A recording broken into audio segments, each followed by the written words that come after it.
能是骨头退好些退瘦些退，哦，你我他心里心开呼呼呼些退过来是，要么是。我马上带你去便衣队就职，你的生活就由那里安排。你还有什么需要帮助的吗？没什么了。我就是想去拜访一下张团长和张夫人。吕英那可是我伺候过多年的大小姐，请您告诉我他们家的地址。那办完就职，就让便衣队的人带你去吧。哎，好。黄沙川南にある村はほとんど反日勢力になったらしいな。奴らは頑丈の防御兵を立て、それを拠点として抵抗しているじゃないの。可能性ありますね。反抗する場合は一応攻撃を行い、敵がいなかったら迂回して前進します。敵を包囲し、戦車を備えた部隊が支援します。いい考えだ。ところが両団の情報によると、86軍の115師団の独立隊隊はすでに我ら相当して地域に潜入してある。掘り出して潰してやろうと命令あったが。なるほど。ならばとりあえず挺身地帯片付けろ。はい。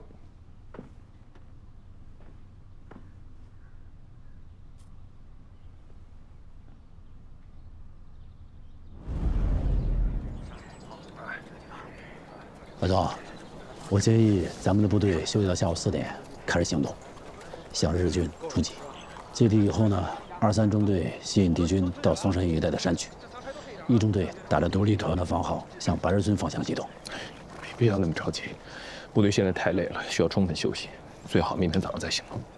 可是独立团在敌军后方潜伏的时间太长，很可能今天晚上就攻打古城。我们早一点把敌人的主力吸引过来，他们的行动也会从容，更顺利一些。张伟，我们为向前做的够多的了。昨天晚上的战斗，敌人不可能不知道。如果我们主动挑衅敌人，会暴露我们诱敌深入的企图。侦察员和骑兵我都派出去了，敌人早来咱们就早打，晚来咱们就晚打，让部队多休息。报告，讲，敌人开始向吕家寨、张家庄等村庄发起进攻了。我回来的路上还看见3个日军的骑兵在向这个方向过来。你看，咱俩也不用争了，去通知骑兵连连长，让他找几个枪法好的战士，3个骑兵打死2个，留1个回去报告。是，去吧。通远，到，通知所有部队集合，准备出发。是。哎，绿莹，是前辈，哎呀，是前辈啊，你怎么来的呀？哎呦，我来看看你啊，这好久不见了，你看看。快进来，快进来，给志平打电话，让他赶紧回来。是，来，你拿着。您太客气了，俺家什么样啊？乡亲们都还好吗？哎呀，好着嘞。俺给您沏点茶。啊，哎呀，你爹呀，可想你了。光听说有了外孙儿，也知不道这外孙啥样。这不是吗？兵荒马乱的，非要让我进城来看看，回去好告诉他。那你告诉俺爹，他都有2个外孙呢。我这个乖乖，哼，那你爹还不得高兴坏了？还不得给张光福要一个，回去当孙子养着？现在这个世道啊，咋可能送他回去？哎，你们2个怎么也不想个办法回去呢？啊！哎，这要是回去了，你爹他爹那还能亏待了你们？现在呀，张家庄、吕家寨跟共产党区政府的关系都可好了，不会把你们当汉奸的，啊！谁不想回呀？可回不去呀。这为什么就回不去呢？哎呀，事情把你办完了，你快给俺拉了俺村和俺爹的事儿吧，俺可想知道了。啊，好，那我就跟你说。日军撤了，把伪军留下来了，很可能是按计划挺兵支队把鬼子给领走了。哎呀，看着鬼子们去打老周，咱帮不上忙啊，周琦。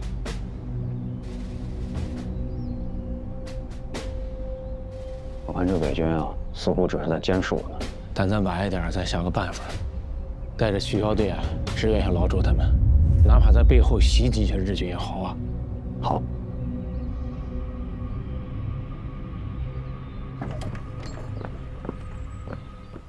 你要是回去，可有福享了。你还是劝劝志平，回去吧啊。事情把你白劝了，俺和志平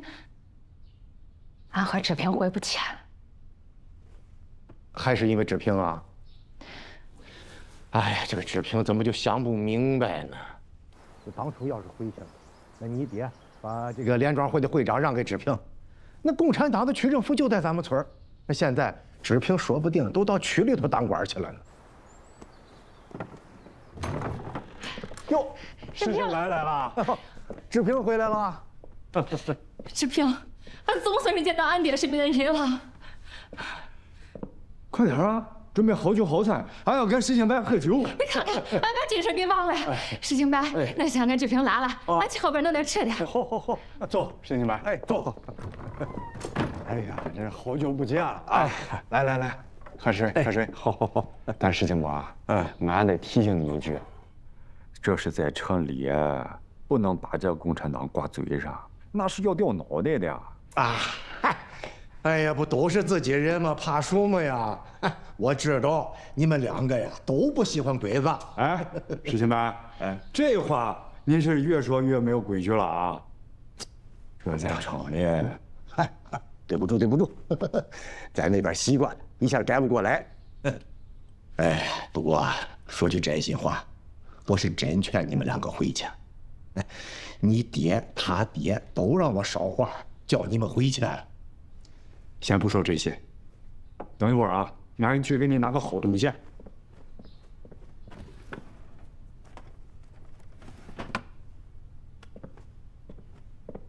石青白，来颗好烟瞅瞅。好。哎。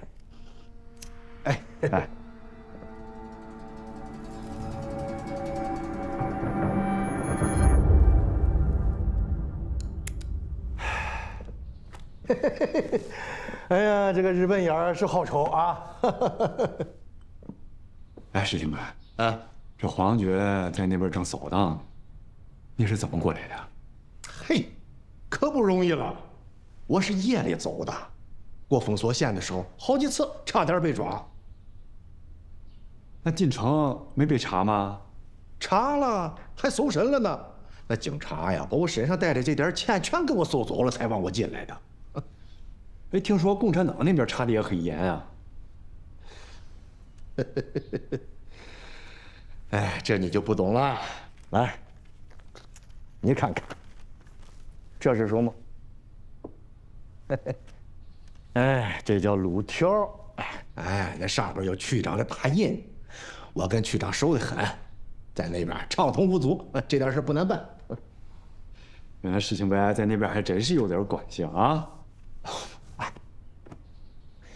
跟你说句实话啊，我这次过来，那边的庄区长也让我给你捎个话，只要你回去，就给你个支队长干干，他不比这边差。怎么样？能答应不？这事儿啊，得让俺想一想。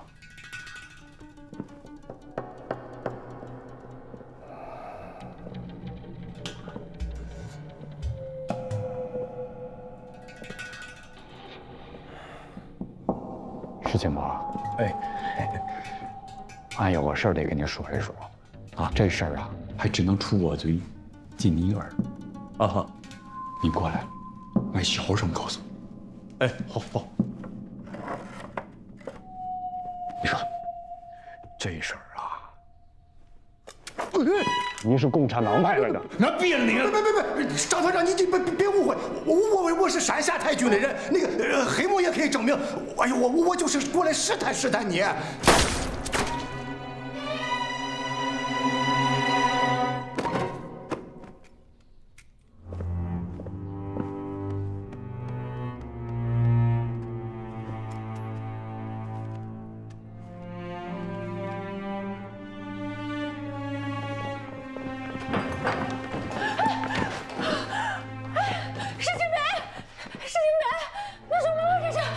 了，俺杀错人了。他是编译队的。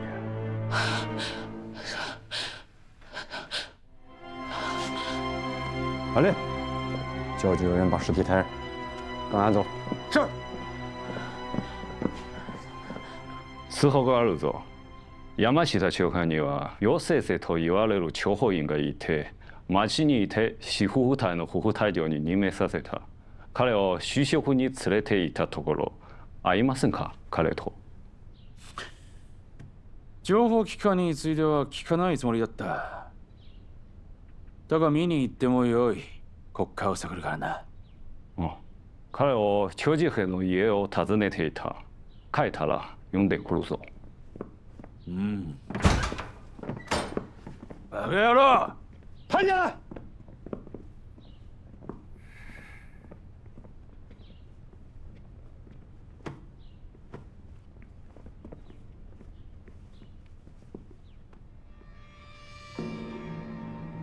你们日本人要是怀疑我，可以撤了我，毙了我也行，没有必要3番5次的试探我。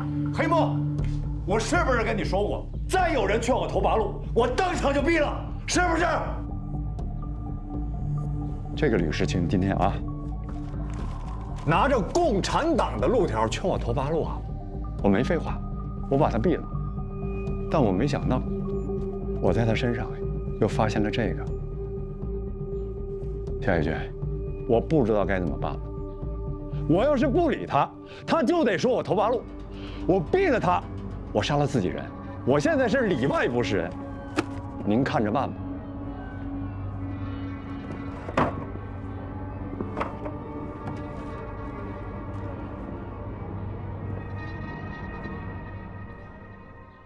嗯。拿着这个东西去找江团长，你不误会吗？哎，彼にこんなものがあるとは知らなかった。我怎么会知道他身上会有这个路条？那个样了，想起专职上的事情，牵连多少人，最后证明全是胡闹。管好你的人。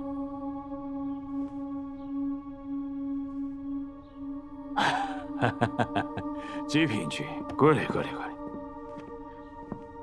不就是一个人嘛，小事情嘛，啊？谁让这些人干这些蠢事的？晚上我请你喝酒，给你压压惊。多谢小野君的信任，但是请客这种事情，还是让我来。今天晚上在我家，我请2位一起喝酒。我相信。绝对不是黑木太君的指使，是吕世清自作主张。谢谢你的信任，他只跟我说去你家拜访你和你的夫人，我什么都没有交代他做，真是的，误会，误会，狗开的。这样，晚上我按你们的规矩罚酒赔罪，让他多喝2杯。走。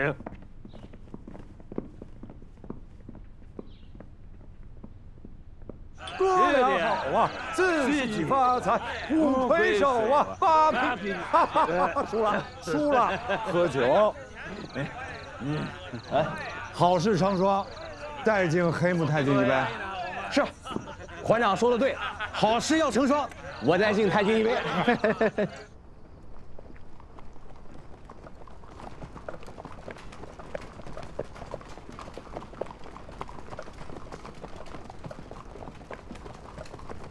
停！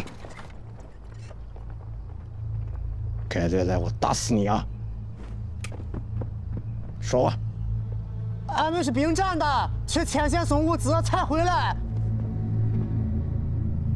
把材料都邮过来。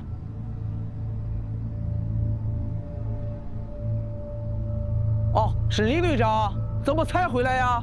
皇军把八路赶到山来去了，太远了。哦，等着，我给你们开城门去。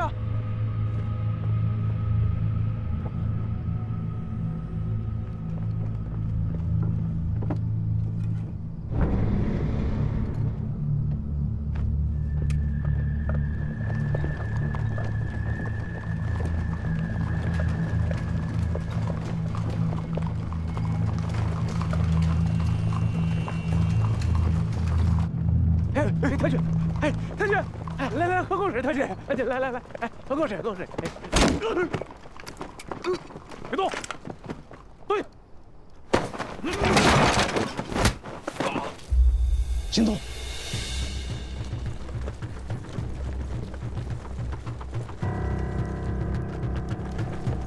别动，完全方向，不许动。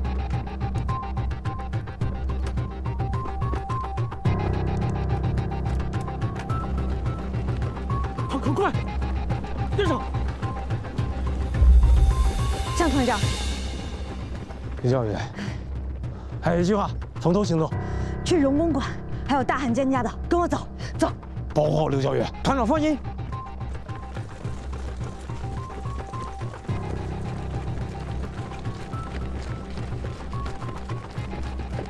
带路去兵站。哎，好，长官人，别急别急。哎，太君。张大队，到！给太君们表演一段山东快书，助助兴。好，能不能先抽说两句啊？说的不好别见怪啊。当了个当啊！闲言碎语不要讲，咱表一表山东好汉武二郎啊！这武僧学拳到过少林寺，功夫练到8年上啊！好，江团长，打电话问问什么情况？是。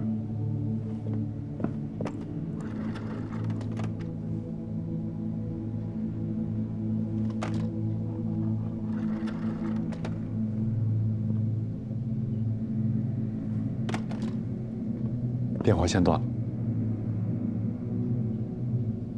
全員直ちに部署に戻れ。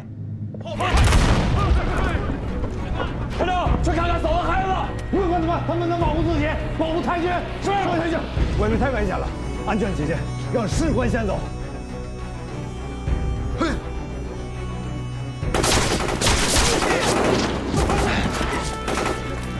停下去。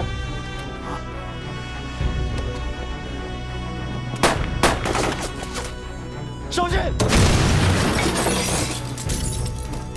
哎，混蛋！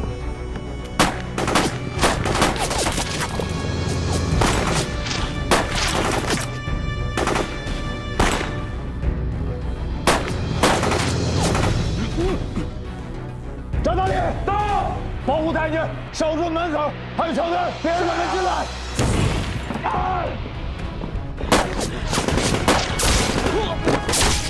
手机，小李太君，外面太危险了，不能出去。好きだ、いつに戻るんだ。危ない！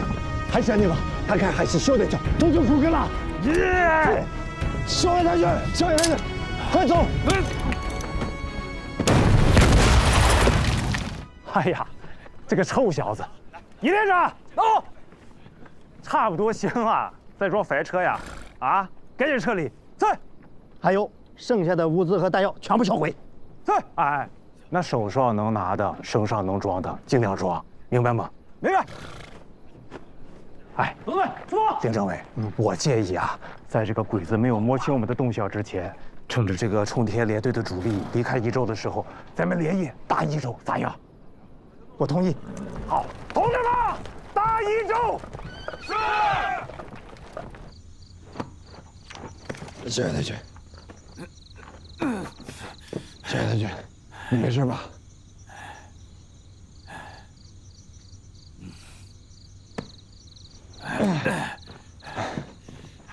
太君，没事吧？枪声停了，我要回去。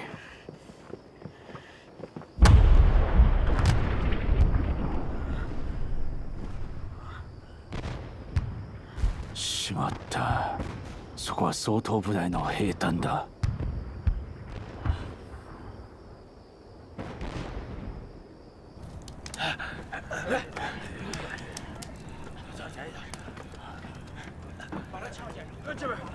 各部，抓紧时间修筑工事，搜集弹药，清理敌人和我们烈士的遗体，敌人马上还会攻来。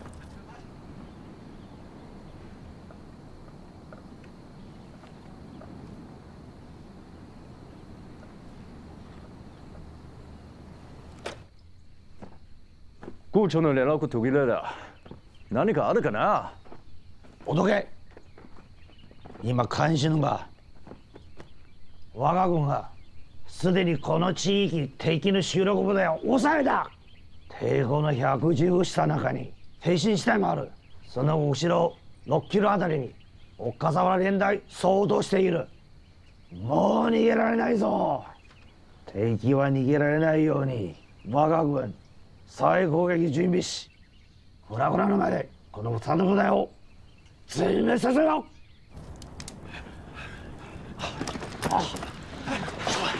政委，范总，没事吧？你那边情况怎么样？还好，敌人一直把我和3中队当成药物室的中立打，现在还有5多个能战斗的。我看敌人集中兵力在攻打你们，就派人支援你们了。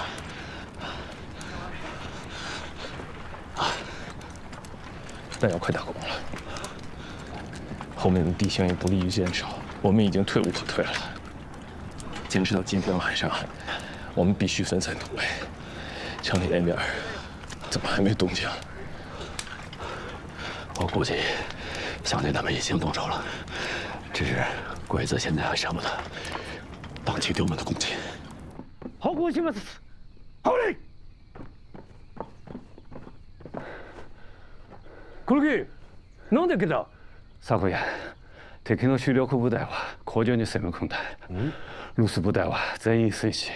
警備の4中隊、救護中隊、警察部隊は搬送し、総統作戦の臨時兵隊も爆破され、武士を全てを失い、軍用無線機と郵便局も。その話、校長殿、敵はもう撤退した。小野隊と長次兵は残りの兵力を集まって僕に投入した。今、支援してほしい。敵の人数、番号、どこにいた？敵は1000人以上と推定されて、115番の同立部隊と挺身したの強盗作戦だ。今、行方不明でした。あれね。お前ら追いついていけんの？我が軍は本して何者だ？村田長官、私は調べたけがみんなそう言います。調べたって？お前は戦場にいなかったの？とんでもございません。小野隊と長次兵も見てなかった。この件についてはまた報告します。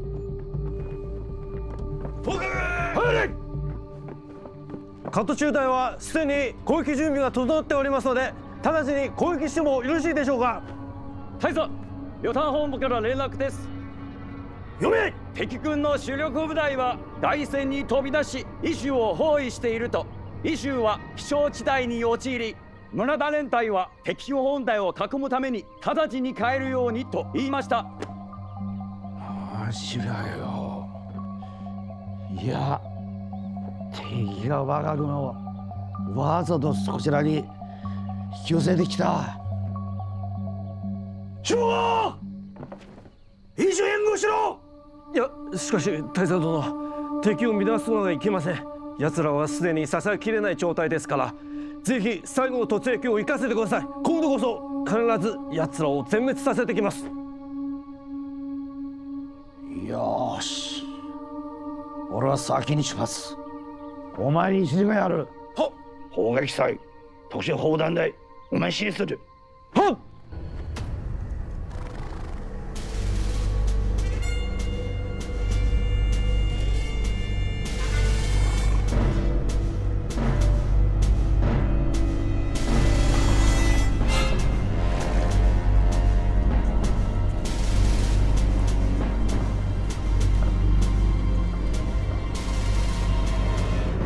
怎么没有火力准备？快，通知中队长，敌人上来了。是。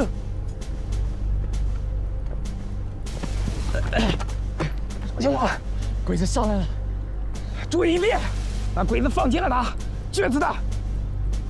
放松，坚持一下。放松，没事的，没事的，同志。没事了，放心，我在政委，坚持。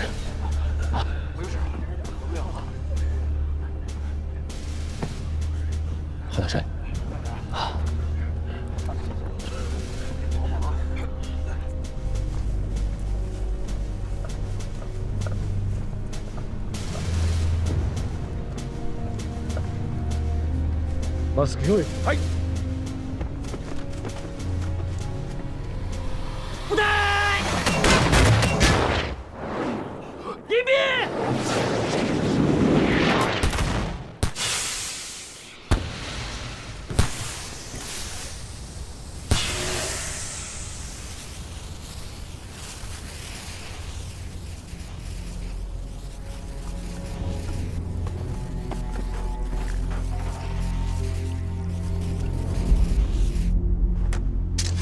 突撃！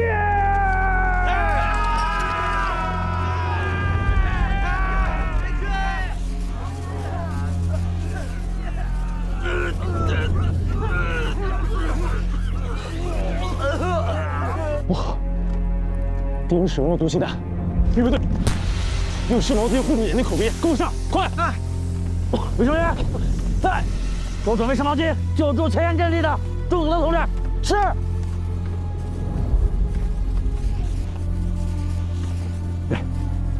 加料的。好。走。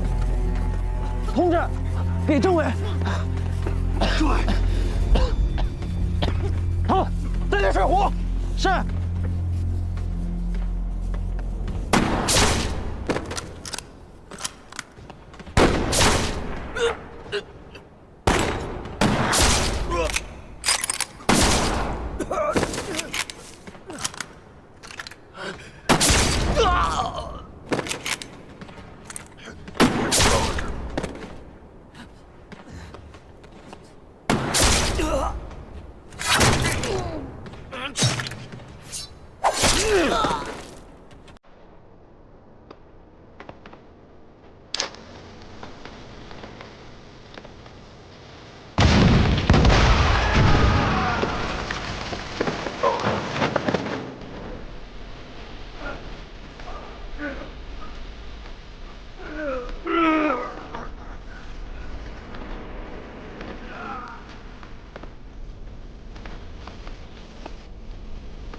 满天边飞出。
我让开，甩！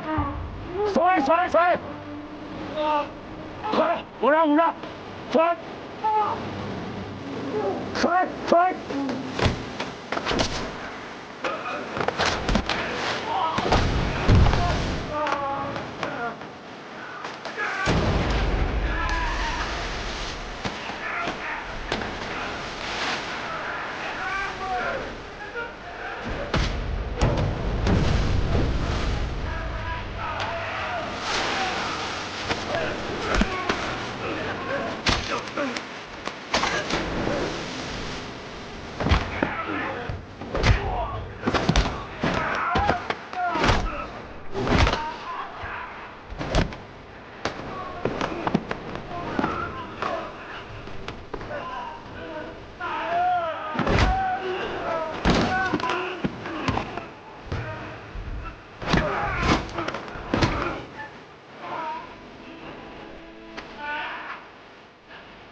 我的心那深情。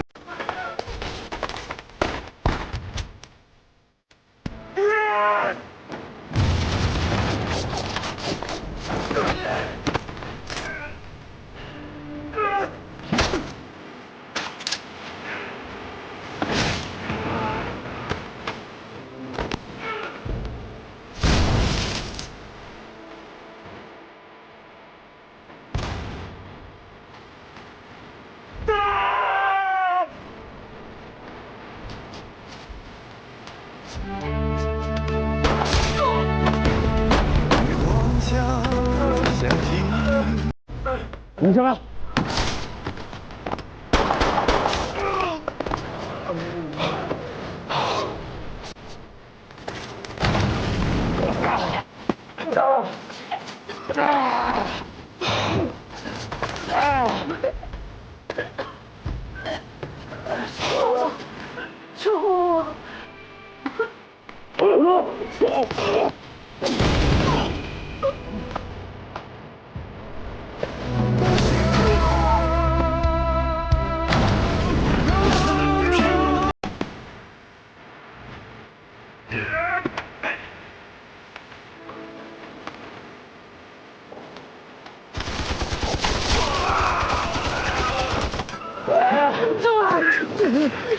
政委，有这有光，怎么办？出血的来人，把刚才那个带来。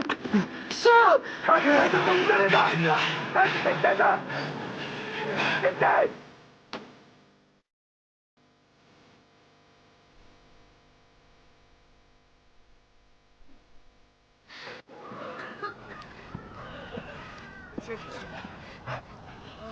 没事吧？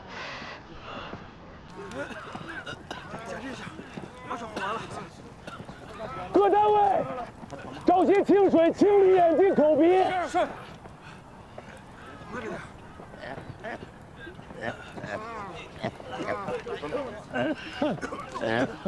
老周，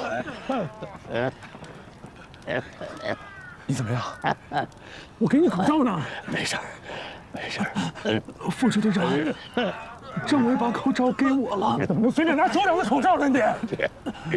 你别批评他，我没事儿，我原来肺就不好。副支队长，副支队长，讲，报告副支队长，山下日军全部撤退了，返回现任方向。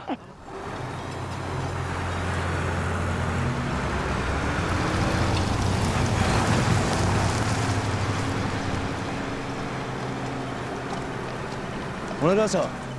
徹底的に敵を照らさないで実に小し、敵の牽制は待たるからすぐに回復できるんです。いや俺は旅団の命令に従わないと。俺はキーピー隊を連れて戻ってもう一度その中隊を休暇していただければ奴らの今の緩みを利用して緊急かけ徹底的に対応します。いい考えだ。敵今回人は少なくない。やつ戦力もある。奴らの一部だと思う。まず殲滅すべきだ。さあ山田、お前に200の中隊任せ。でラージで連絡し合いましょう。はい。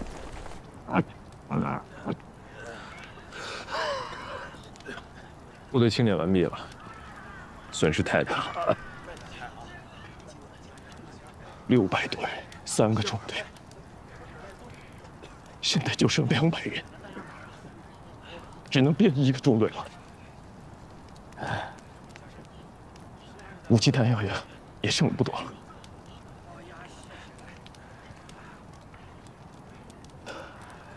不管怎么样，我们还是打破了敌人的围剿。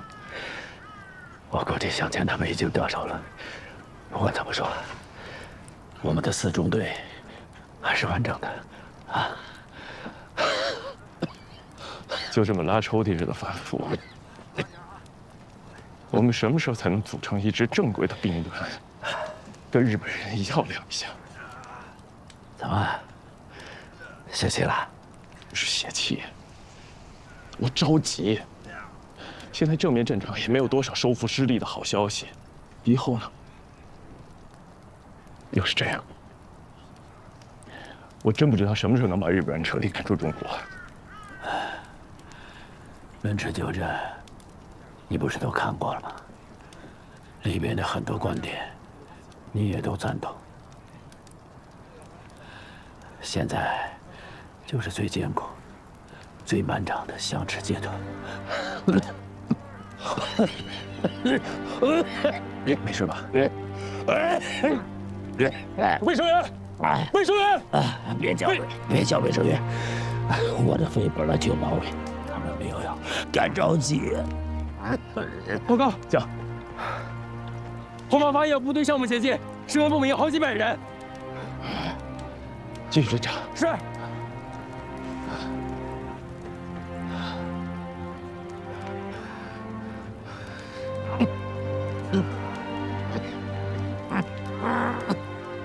兄弟们，向后方做好战斗准备。敌人这次是真的撤退了，我看应该是被独立团给打疼了。我现在就是在担心老周啊和白松他们怎么样了。你是担心敌人达到了作战目标而撤退的？我看不像，他们走得很匆忙，而且日军没有乘胜来打咱们。但愿挺进这边安全吧。嘉生，我今天晚上想带着一个骑兵班去一趟松山峪找老周，我想给挺进支队啊送一点煎饼和草药。好，我跟你一起去。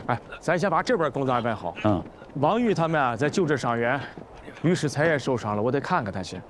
你在这儿负责吕家寨的防务，晚上咱一块儿行动。我估计到了晚上呀，鬼子不会行动了。好。部队跟上！你们2支小队分散警戒。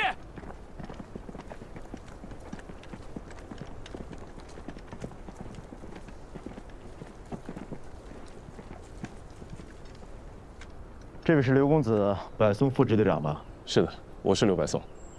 我是27师师长季梦龙。幸会戚师长。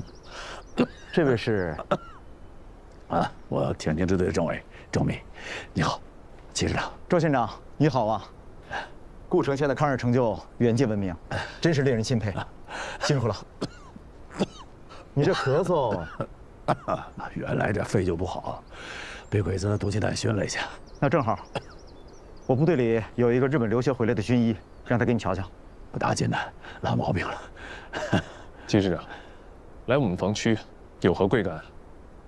我就直说了，我的防区被小笠原联队进攻了，我们在东山岭坚持了3天3夜，日军调来了航空兵还有重炮，我们损失惨重，实在是坚持不住了，才退到贵防区，希望能够在此休整，再做打算。你一个师有3000多人，附近还有孙玉林的1000人，怎么能把防区丢了呢？你们八路军是有协同作战的意识，可我们这边有军有难，8方不动。日军进攻我们的时候，孙玉林的部队就在日军的后方，他只要做一点的战术动作，我们的压力就会小很多。可是这个王八蛋不但没有动，还主动联系日本人，说能够接受收编，他要当汉奸。戚师长，我们现在也很困难，我们刚刚打跑了日军的村田联队，现在部队损失严重。我们根据地也就在山区这一枪能够打到头的地方。贵军的战斗力真是让人钦佩啊！有机会一定当面讨教。柏松副支队长，周县长我们现在真的是非常困难，战斗人员800人不足，还有100多都是女眷跟孩子，我们已经是走投无路了。可是白总，要么这样吧，让戚师长他们暂时安顿在松山峪，我们回白石村。可是白石村的防御条件远不及这里，我们部队损失严重，万一日军要是……白石村的地形我们熟悉，而且群众基础也好，提高警惕，多派巡逻队，及时发现敌人的行动，我们还是有办法的。戚师长他们不熟悉地形，还是把松山峪让给他们吧。这个感谢贵军，感谢贵党县政府的大度，你们为了抗日，真是不分彼此。等我安顿好，一定当面致谢。好。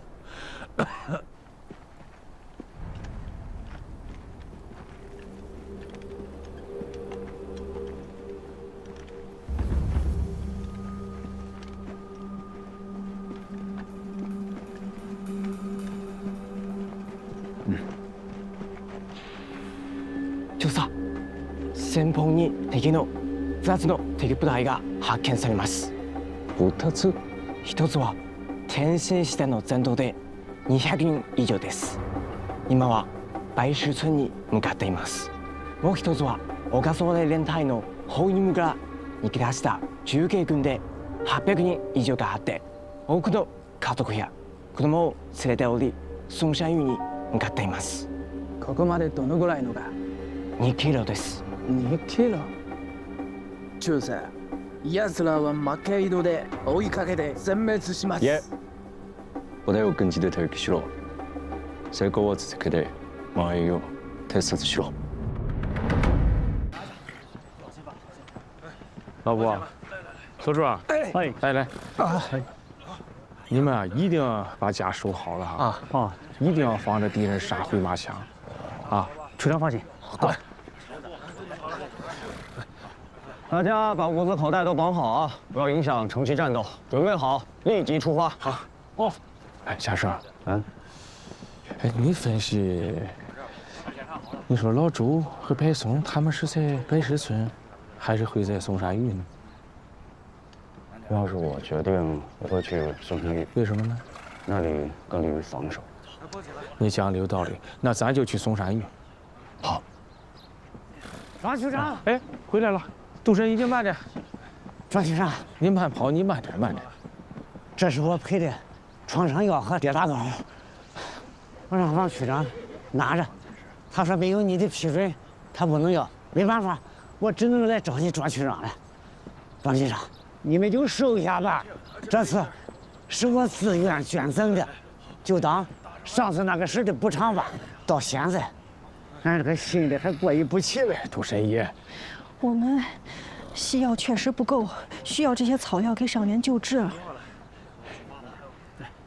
好，那咱就留下了啊。这样，老吴，来，啊，你把杜神医给咱这些草药啊，全都记上账，回头咱要偿还。好，来拿着吧。谢谢杜神医啊。啊，偿还，区长，你说这个话就见外了。你们八路军帮俺打仗，死伤了多少人啊？这个账，俺们拿什么还啊？大鬼子，咱们都是一家人。我不会骑马，我要会骑马，我就跟着你们一块去看伤病员去了。你讲得好啊，杜神医，谢谢你，啊。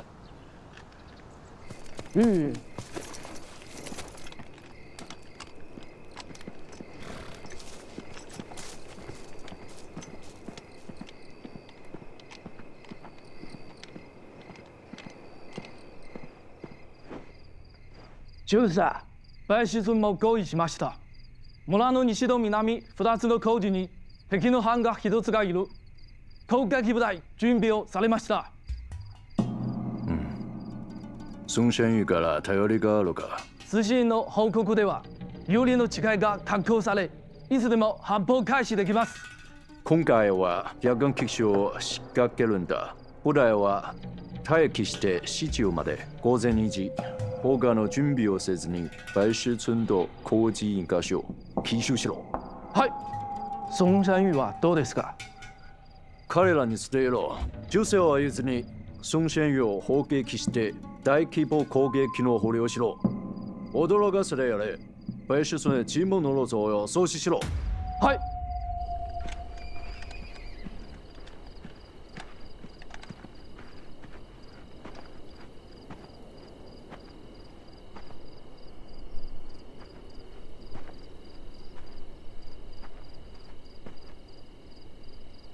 这侦察的人怎么还不回来啊？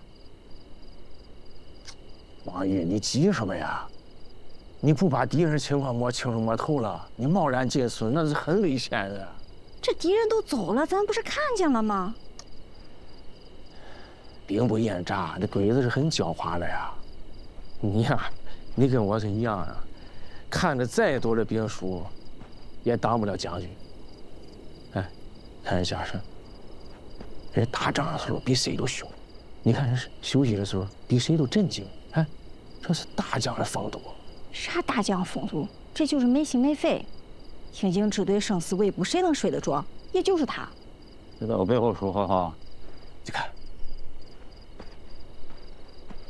你是装睡的，这好话坏话我可都是当你面说的。装睡干嘛呀？随时休息也是一项技能。等良心作战你就知道了，我这样才能熬不垮。学长、队长，有情况啊！峪口小高地上发现鬼子兵，多少人？有5、60人，还有一挺重机枪和6个子弹筒。我俩从山上去侦察，山顶上倒没有鬼子，两侧各有国民党的一个排驻守。听他们说话是齐梦龙的部队。齐梦龙的部队在村子里啊？在，我从山上看的，村里有不少齐梦龙的兵，打着手电，提着马灯来回走，还有家属和小孩。你们俩确定两侧的山下没有鬼子的埋伏吗？没有，没有。家生，这个很奇怪啊，这种部署，难道他们发现的是鬼子的先头部队？小张，你看鬼子在干什么？是个什么状态？除了几个放哨的都在睡觉。这也不是临战状态啊，说明他们不是在等待大部队的到达，像是有了别的既定任务。地图。那这个挺进支队也不在松山峪，要不咱走吧，去白石村找找。不，老于，你先别急。齐梦龙也是抗日的，我们就这么走啊？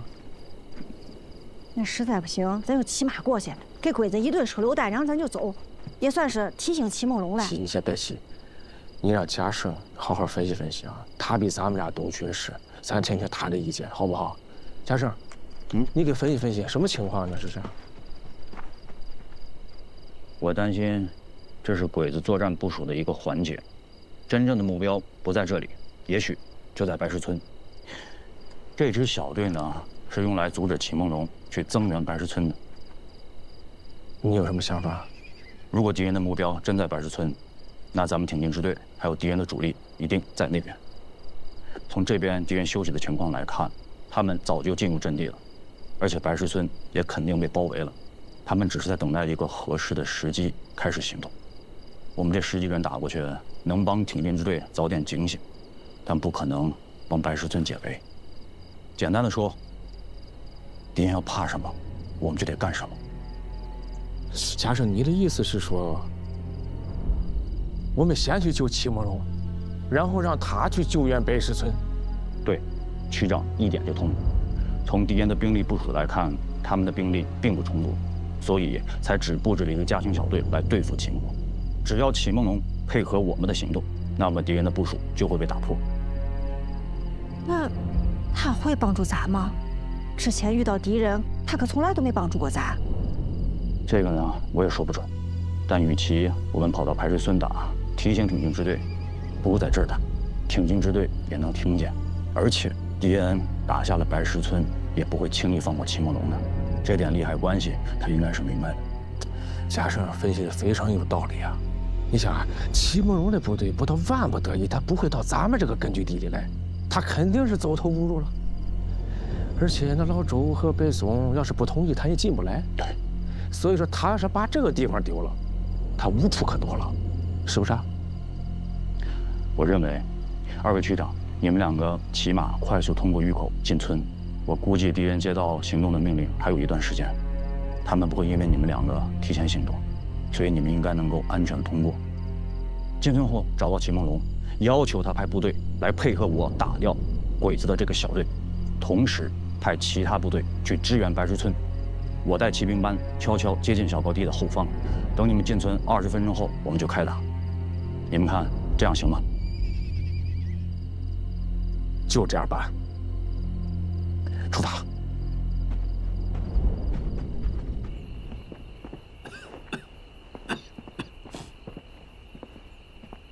周政委，巡逻队发现敌人。什么方向？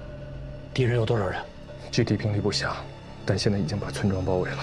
但是他们一直没有行动，我估计他们的兵力不够雄厚，想趁我们睡着之后发动进攻。你打算怎么办？我派人加强了2个小高地的防御，只要这2个小高地在我们手里，敌人很难打进白石村。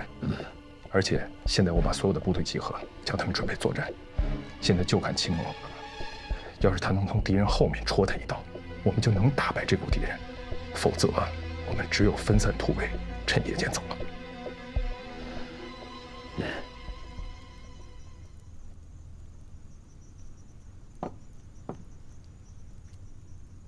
就这么巴掌大的地方，没有粮食，也没有人，不是久留之地啊。实在不行，咱们也学孙玉林，先到日本人那里找个地方生存下来，然后再考虑曲线救国。要想走这一步的话，我至于等到山穷水尽吗？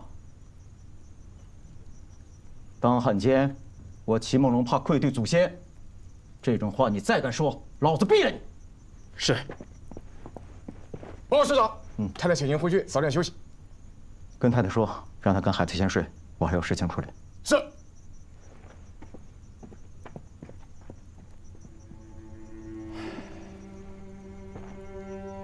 女眷、孩子，平日里都是咱们的宝啊，可战时就成了负担。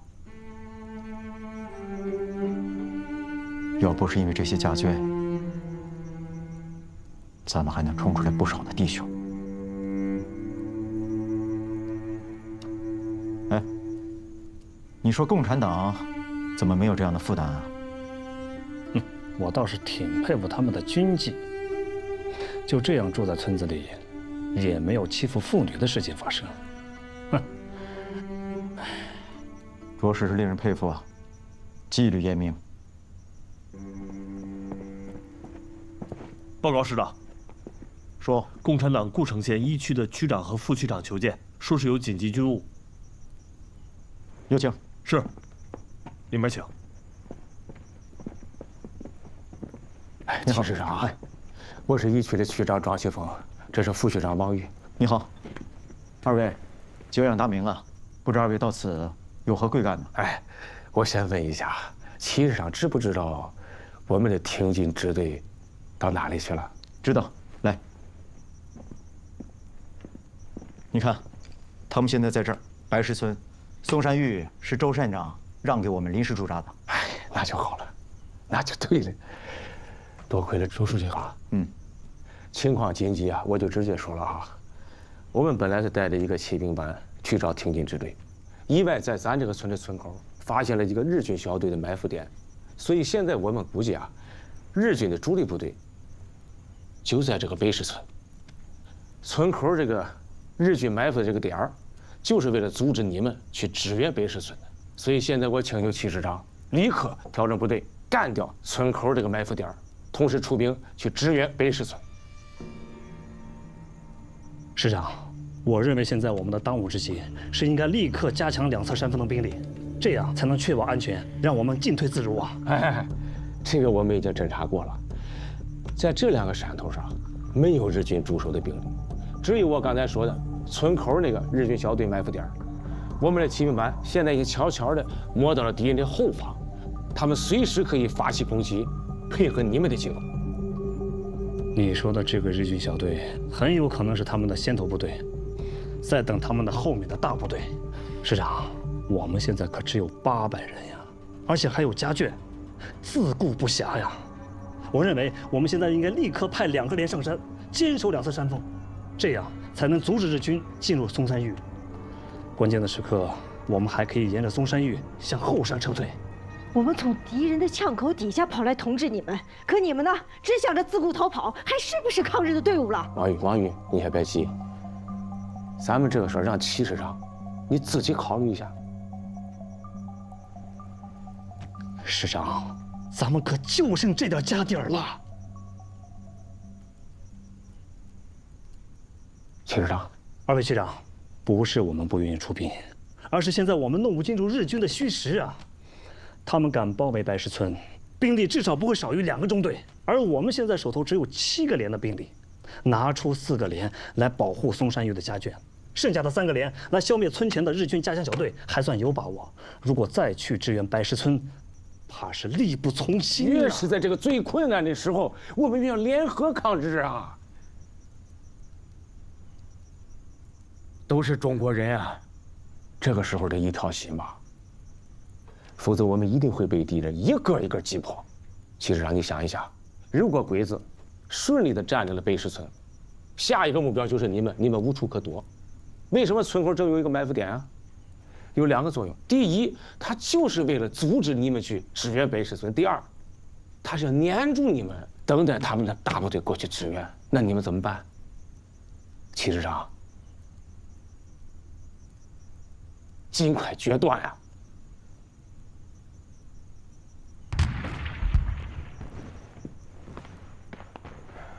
戚师长，你听见了吧？我们的部队跟他们已经干起来了啊！现在鬼子可就在村口这儿。戚师长，别再犹豫了。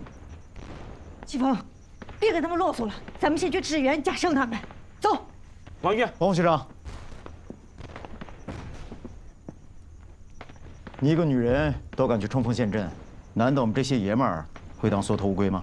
嗨，师长。陈参谋长，两侧山头的2排按兵不动，留下1个连固守松山峪，其他的部队马上集合，让战团长带1个连去攻击村口的日军，其他的4个连你跟我绕过小高地，支援白石村。是，师长，既然这样，你就必须用，我自己带队就行了。我当然要去，我要让八路军的弟兄们知道我齐梦龙还有咱们的部队不是忘恩负义之辈。好，戚师长，我跟你一起去。白石村的情况我比你更清楚一些，而且我过去以后呢，我能更好的跟挺进支队保持联系。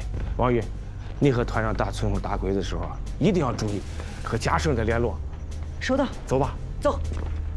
就是松山峪の方で先に戦い始めました。気づかれたに決まれる。支援阻止は準備的だが。ご指示通りマシンガン6つ待ち伏せしています。合図にしてくれ。直ち白石村に吸収せよ。はい。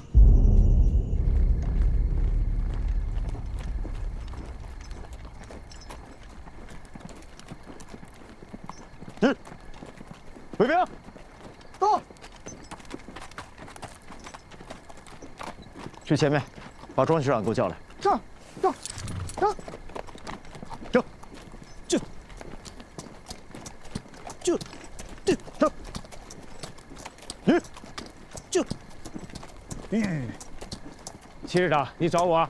庄学长，松山峪已经打仗了，白石村的敌人不可能没有警觉，你一个人走在前面太危险了，跟我们一起走吧。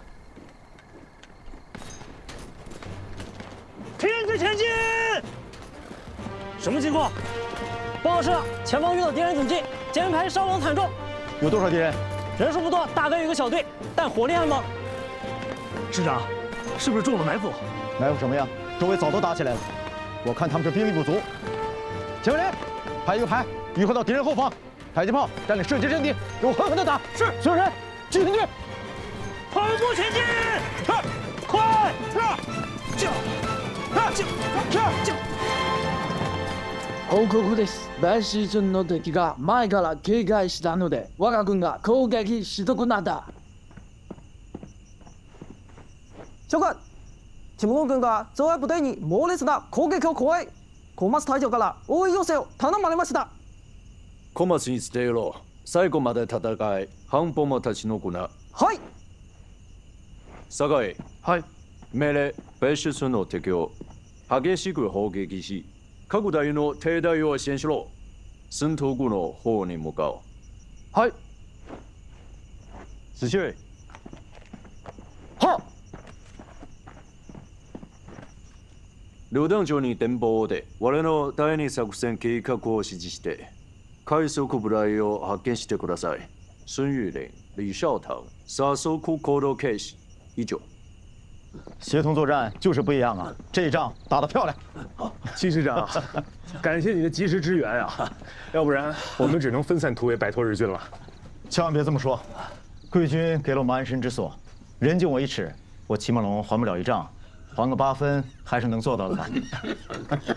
周书记，老周，你这戚师长，你过谦了。周书记，喝点水。来，喝水。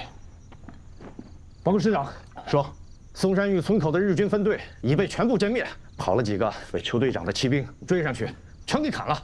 干得好。王玉呢？哦，他安全，去看伤员了。戚师长，我还有一个计划，请您支持。你说，通过跟这股日军交手，我发现他们的兵力只有300人左右，我们消灭了他们2个小队，他们也就剩下200人。你我的追击部队报告说，他们向僧头固方向逃窜。我判断他们想到僧头固固守待援，我想把他们彻底歼灭掉。因为据了解，这5日军的指挥官就是山下聪。僧头固的地形我知道，都是一些起伏波大的小山丘，易守难攻。要是让日本人抢先到了那里，我们很难攻上去。万一他们的增援部队到了，我们会很被动。齐师长，这个地形我也知道，但这恰恰给我们提供了一次机会。我有一个骑兵排，一直没有舍得投入战斗。区小队有一个骑兵班，不知道齐师长您能否再提供一部分骑兵呢？凑一个骑兵排应该不成问题。那太好了。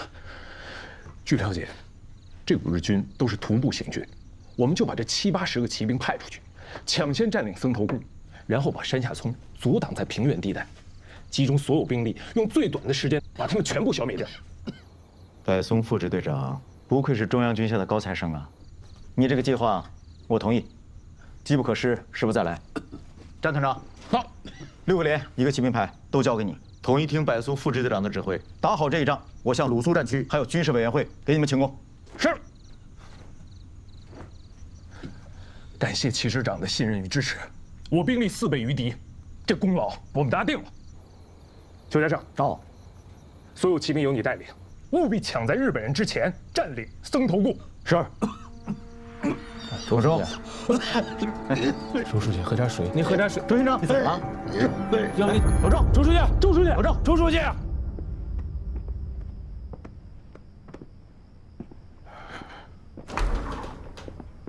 大晚上的找我有什么事儿？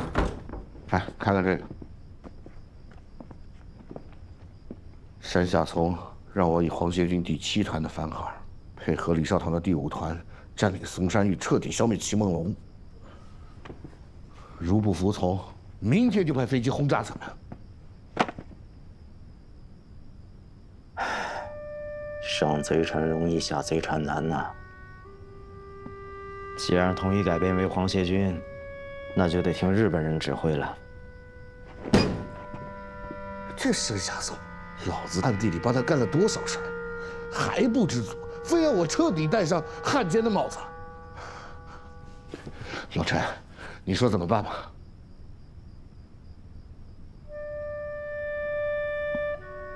答应他吧。答应他，要不然咱们全完了。不过咱们得留条后路，我不跟你去，反正日本人也不稀罕我。这样，我带着专属保安队的110来人，你再给我700人，我们离开，还是打着新七师的牌子，还跟鲁苏战区领饷。等时机合适了，你再回来。师长的位置我给你留着。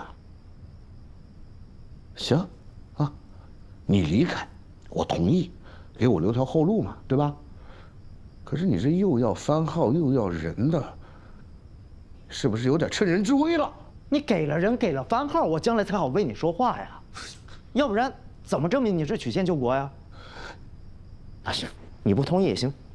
我一离开，就发表一个和你决裂的宣言，宣布重建新七师，脱离你过来的全部官升1级。到时候啊，我估计你手下跑不光，也剩不了多少。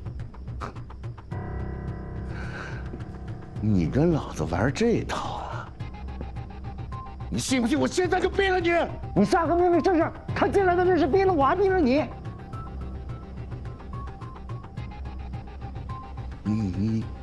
你把他们都收买了？收买？用不着那么破费吧？你天天花天酒地玩女人，从来不管部下的死活。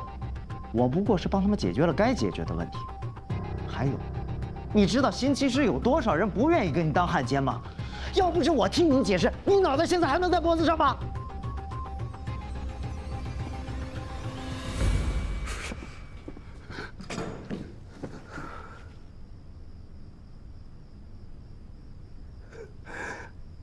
现在这日子，能快活就赶紧快活快活吧。谁知道还能不能看到明天的太阳？行，就按你说的办，啊。对了，你把那几个要抗日给我带走，省着以后在我背后开黑枪。咱们俩也共事那么长时间了，我也替你考虑了。走的人多了，日本人那边不好交代；那走的人少了，国军这边也不好交代呀。1800人，我要700，你还剩1000多，大头还在你那儿啊。老陈，咱们说好了，不管两边谁赢，咱俩得相互照应啊。那是肯定的。现在想想，还是日本人厉害。这汪精卫也不含糊，不说别的，就说这法币吧，跌的都不成样子，还没人日本军票好用。我看这日本人垮不了。这你就不懂了。刚听的广播，德国进攻了苏联，现在是英国和苏联都参战了，就看美国了。不是，你不是说美国人和日本人好着呢吗？还卖好多东西给他们呢。此一时彼一时啊，走着看吧。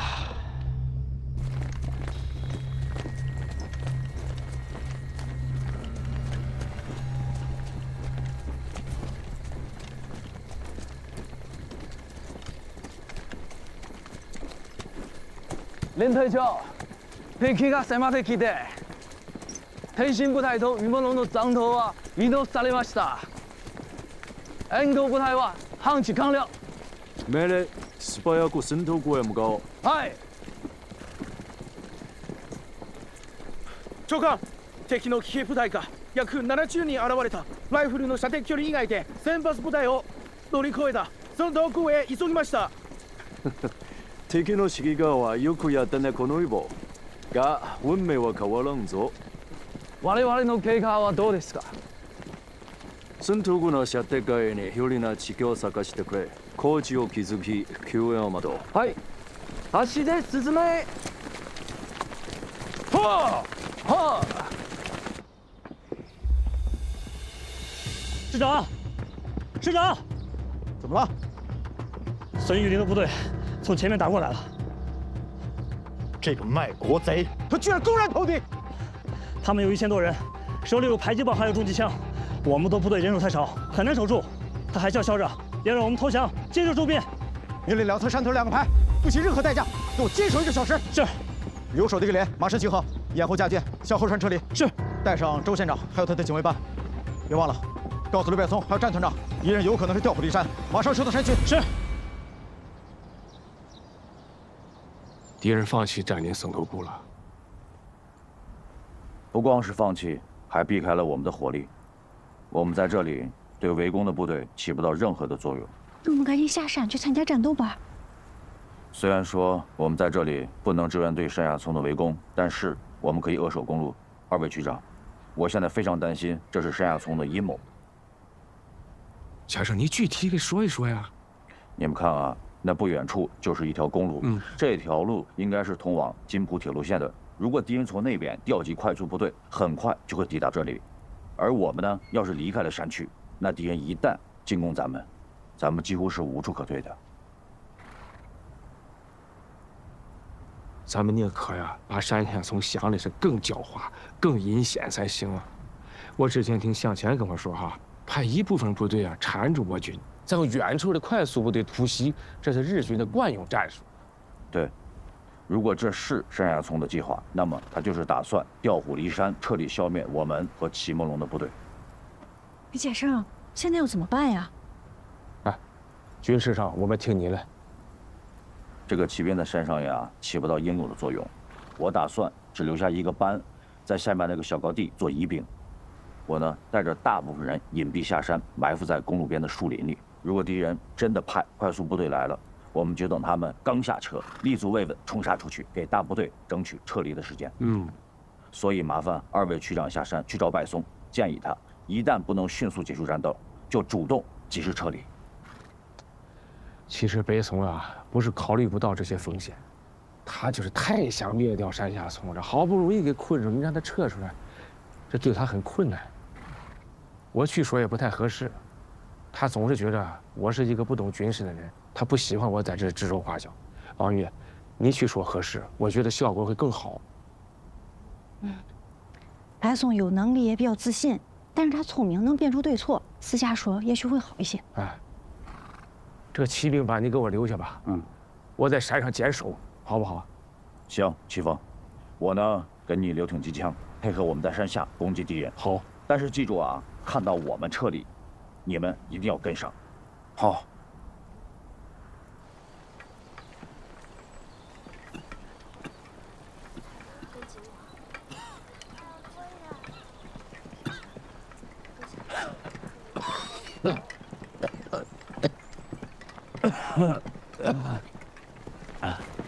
师座，师座，前面山沟遇到的敌人阻击，山顶上膛的部队。这些狗汉奸，真是想把他们赶尽杀绝。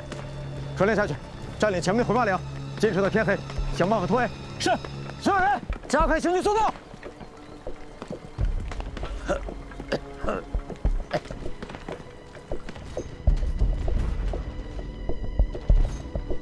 派第2梯队上去，一定要把鬼子打下去，突破敌人的防御。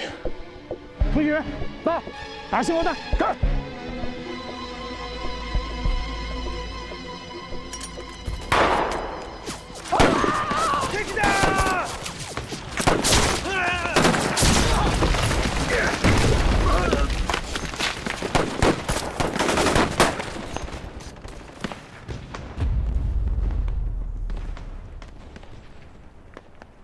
命令、敵弾の分隊、敵の第2集団に対して阻止射撃を。はい。テロムレ、プレイ。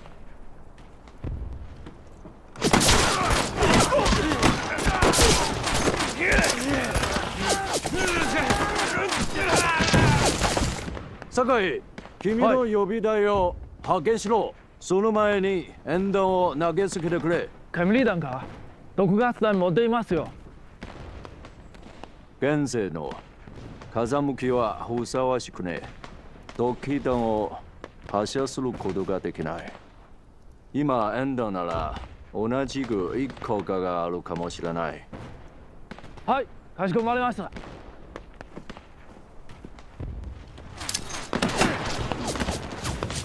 毒气弹！毒气弹，快撤！快撤！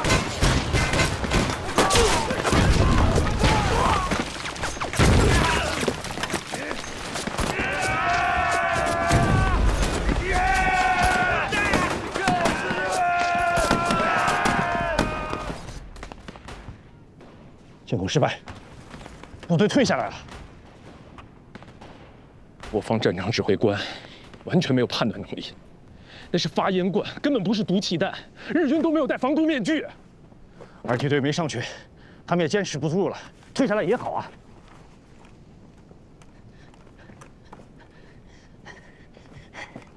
大松，王玉，你怎么来了？我有几句话想跟你单独说一下。我现在正在指挥战斗，与战斗无关的事儿，以后再说。当然是跟战斗有关。那你就说，我对友军指挥官不设防。那你别因为面子问题不接受我们的意见。我不接受你们的意见就是要面子。快说吧，我还马上组织战斗。我们在森头谷看了地形，旁边有一条公路通往津浦铁路线。我们担心敌军在那边调集快速部队来围攻我们。我们离开了山区，很难组织撤离。如果不能快速的消灭山下丛，我们建议主动撤离。说完了。多此一举。这个风险我早就考虑过了，我已经派了观察哨严密观察那条公路。你回去告诉邱家胜，森头谷没有用了，叫他回来，带着骑兵队。参加对山下村的战斗。刘副支队长，对方的建议值得考虑啊。白松，真啰嗦！王宇，执行我的命令，这次谁也别想动摇我的军心。马上组织部队，发动进攻。都打起精神！ ”。 。 。 。 。 。 。 “。 。 。 。 。 “。 。 “。 。 “。 “。 “。 “。 “。 ”。 “。 “。 “。 “。 ”。 “。 ”。 “。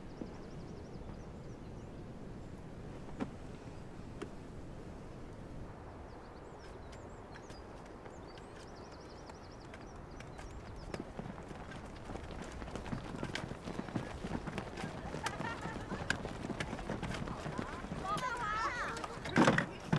弟兄们，攻势继续加高，后面的弟兄时刻注意情况。谁家的孩子呀？带回去。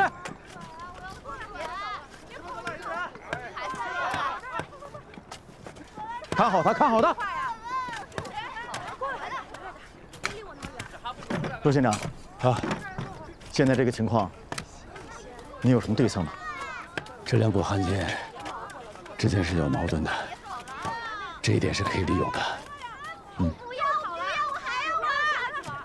能不能不喊了？看好孩子，都什么时候了？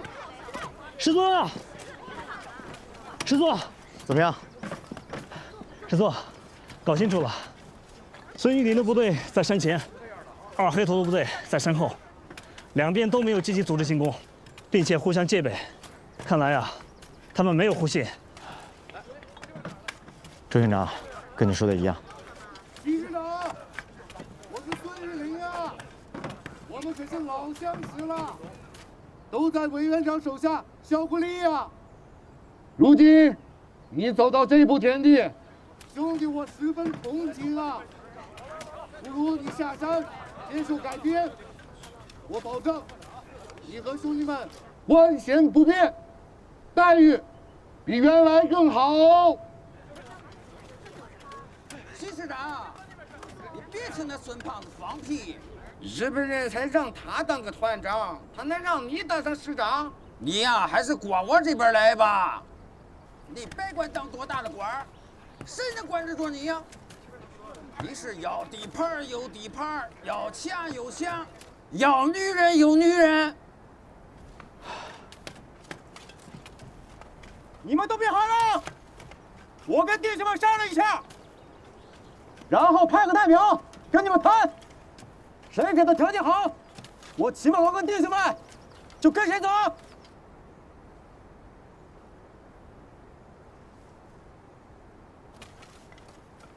周县长，你们共产党够意思，收留了我跟弟兄们，可现在我真的是走投无路了。带着这些家眷，我没法打。但是你也别误会，我齐梦龙就是死了也不会当汉奸。我现在只是下人投靠，一有机会我就宰了他们，接着抗日。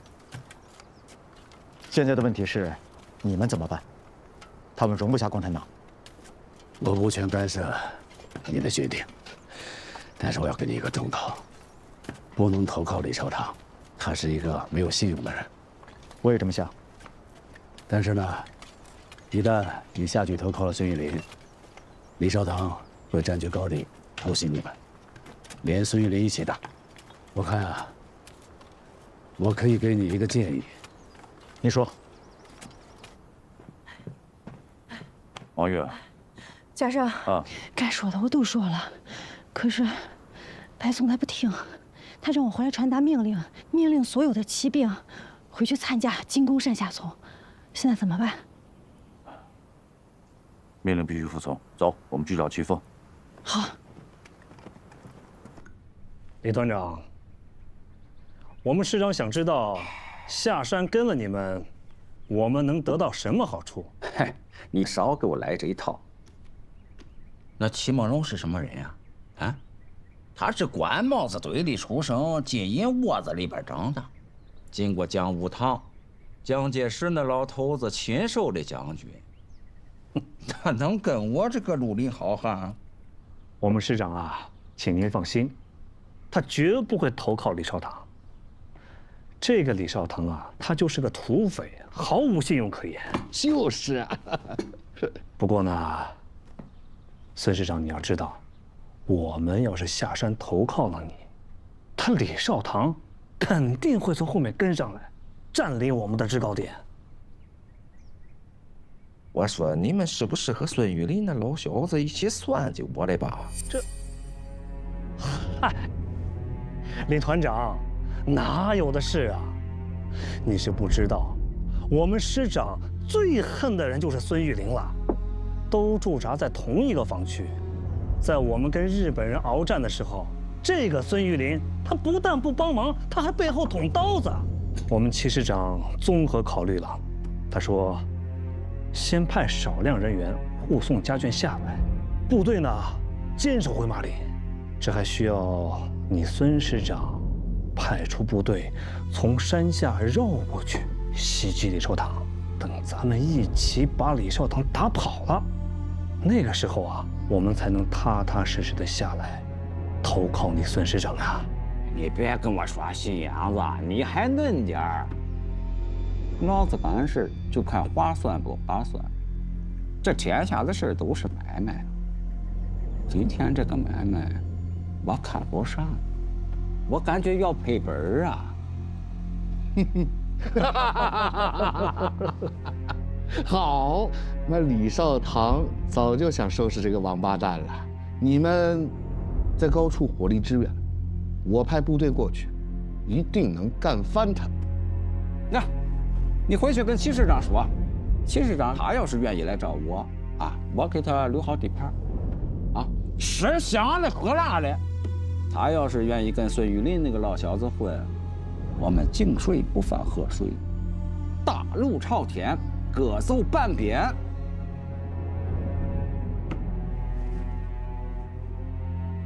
怎么样？我这样够意思了吧？李团长，您的意思是，您要撤？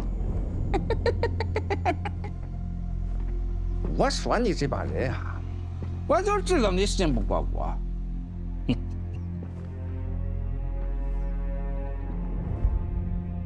过半个钟头，你派人来看。我要是剩一兵一卒，我李字到这写。